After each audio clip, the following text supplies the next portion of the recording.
ప్రతి అక్షరం ప్రజల పక్షం. HR9 న్యూస్ టీవీకి స్వాగతం, సుస్వాగతం. శ్రీ సత్యసాయి జిల్లా పెనుగొండ నియోజకవర్గం రుద్ద మండలం ఎం కొత్తపల్లిలో టీడీపీ నాయకుడు ఈరప్ప కుమారుడు వీరన్న మరియు సంజీవప్పలు 2 రోజుల క్రితం ద్విచక్ర వాహనం అదుపు తప్పి గాయాలపాలై ఆసుపత్రిలో చికిత్స పొందుతూ మృతి చెందడం జరిగింది.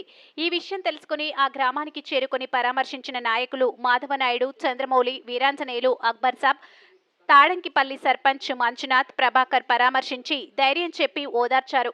తెలుగుదేశం పార్టీ ఎల్లవేళలా ఈ కుటుంబాలకు అండగా ఉంటుందని భరోసా కల్పించారు.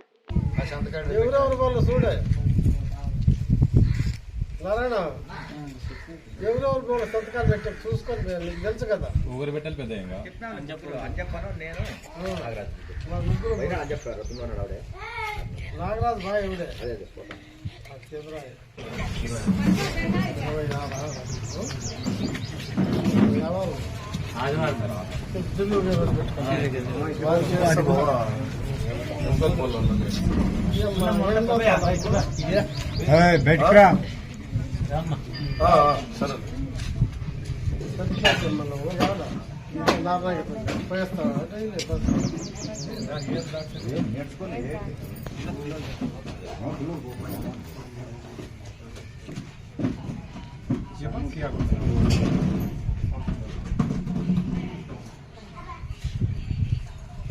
వద్దులే అన్న,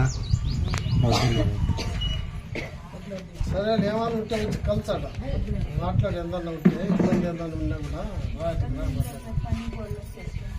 తప్పదమ్మా. ఇంకేం చేస్తావు, ఈ బాబు బాగా చదివించుకొని చేయండి. ఆర్థిక సాయం అవుతుంది, మన పార్టీ ఇది చేద్దాము. ఈ బాబుకి ఎంత అవసరం ఉన్నప్పుడు మాటలు లీడర్లు కలిసి చెప్తాం.